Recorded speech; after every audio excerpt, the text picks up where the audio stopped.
Hello everyone. Good morning and good evening. Your ALP here. Welcome back to our channel ALP Talks. So here in this video we will discuss about no more about on electrical terms. There are many electrical terms which we may not have detailed understanding, which we may be taking it for granted and we may not know more details about it. Just we are proceeding. So I'm just trying an attempt here to give some understanding and in the coming days also we will discuss small topics. Okay, here we are seeing electrical bulb right on the screen. About this we will discuss later on. So let's go ahead. This is the theme for our know more about electrical terms. So here we have two slides. Okay, so two slides we will discuss about it in a detailed view. So here lot of terms are there, you might able to see, right? So three phase primaries are there. So this is a three phase pole where RYB lines are there. So some places ABC they will use, some places H1, H2, H3 like Europe and North American countries, and for lower terminals, low voltage terminals, X1, X2, X3 like that they will use. And some people will use like L1, L2, L3, line 1, line 2, line 3 like that. And because the electricity lines are mostly like carrying power and the people will say like a hotline, hot 1, hot 2, hot 3, hotline also they will call. And the ground wire, whatever it is there, here you can see ground wire, service neutral, that we can call it as a cold line. But mostly people who may not use that word cold line, but yes, a hotline is the common name they will use. And You can see here, these are the stranded aluminum overhead conductors on poles, electricity poles. We might have observed all these things. So these are all overhead lines. So that depends country practices where involved where we have abundant availability of long wooden poles. We can go for wooden poles. But nowadays, these kind of things are not available in India or other parts of the world. So mostly US or some other places they have very long tall trees. So they might be going for wooden poles still. And the only thing is the base of the wooden pole will become very weak and it may fall down in the long days. Of course, the same problem will be there with concrete poles also due to rusting and all, but the lifetime would be more. Okay, so the vertical pole, we are keeping it for maintaining the clearances with respect to phase or a line, each line to the another line, as well as from the hot line to the ground, some clearances are required. So here the voltage is like 6.6 kV or a maximum 11 kV, something like that. But if you have more voltages, the vertical pole structure will changes. Here wooden pole, sometimes concrete pole, sometimes angle MS pole. I mean, mild steel pole will be there. That will be like different shapes, maybe Y shape or A shape or different shapes will be there for the poles itself.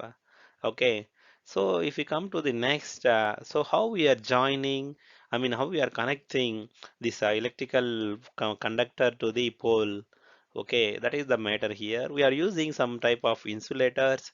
For example, here strain insulators we used it. You can see here these three.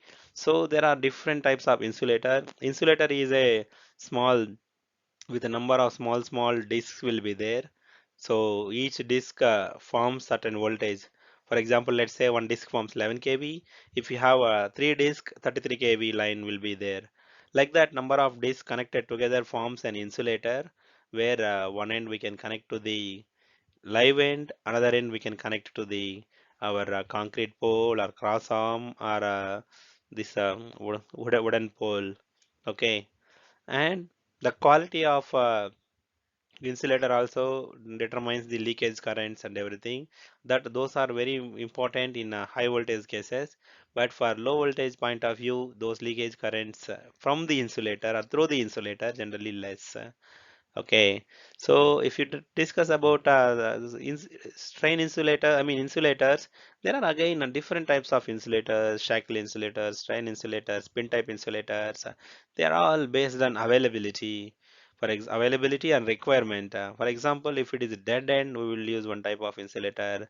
If it is, for example, 90-degree bend, there can be some places where one line is coming like this, and another line may need to go in 90-degree bend due to some place constraint or a right of way constraint, maybe whatever the other issues are.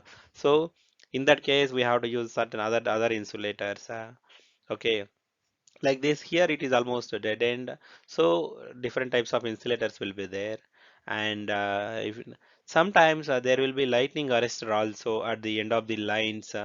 Okay, small lightning arrestor will be there. So what it will do is, if any lightning surges comes on the transmission, I mean on these lines, low voltage lines also we can place it. So it generally it punctures. Generally it punctures. Here this is being dead end. If you place lightning arrestor on transformer, if you place lightning arrestor on line, doesn't matter. But if it is in between or the line is still extending, then lightning arrestor on line also plays some advantage for us. We can see here, so lightning arrestor is also available on these transformers, and we have fuses also. Okay, fuses also will be there.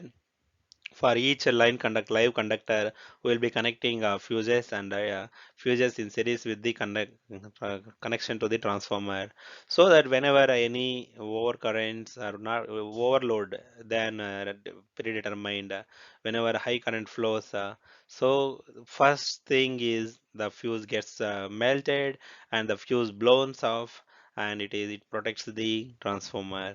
Okay, so that is the thing. There can be number of things like a single phase blown, three phase fuse blown off.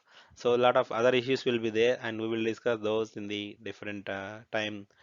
And here, this is the guy wire, down guy wire. This guy wire we will use for connecting the pole and to the earth. We will provide some external support to these poles so that it can be in required position. And also, if you see about some other things like here you have a transformer, but here we have small transformer 25 kVA. They are of three numbers, so it is like a single phase transformers connected together.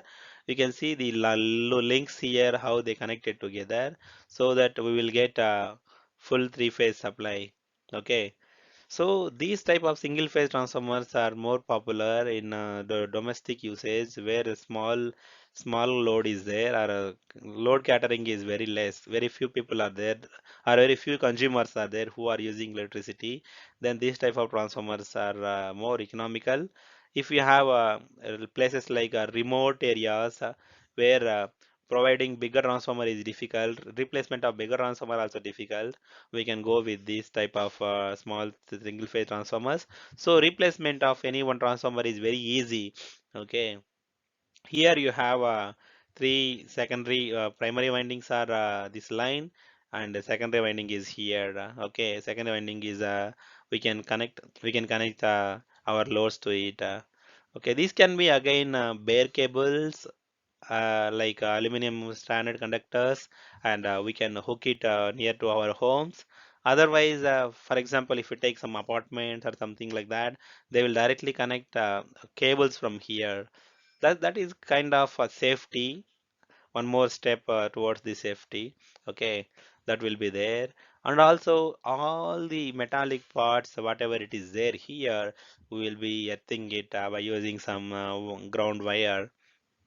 Okay, generally around 50 ampere generally we can consider as a current carrying capacity of these small grounding conductors. Okay, so this is about these guys, and about transformers and all. We might discuss many times in the coming days. Also, we will discuss more. Let's go further. Uh, So here we have two slides. So this is another view where you can see same transformer. This is the better view. Okay, here you have This is also single phase case only. I told 7.2 kV voltage, and that connected to the transformer directly, and another one is grounded. Another phase of primary is grounded. Okay, for example, this is H1 and another one is grounded, and we have three terminals. This is not a three phase case. Okay, this is still single phase only. If central one is let's say neutral, and the sides let's say line. So if you need 120 volts, you can connect between a left terminal and a middle one, or between side two, any two side two terminals you can get 120 volts.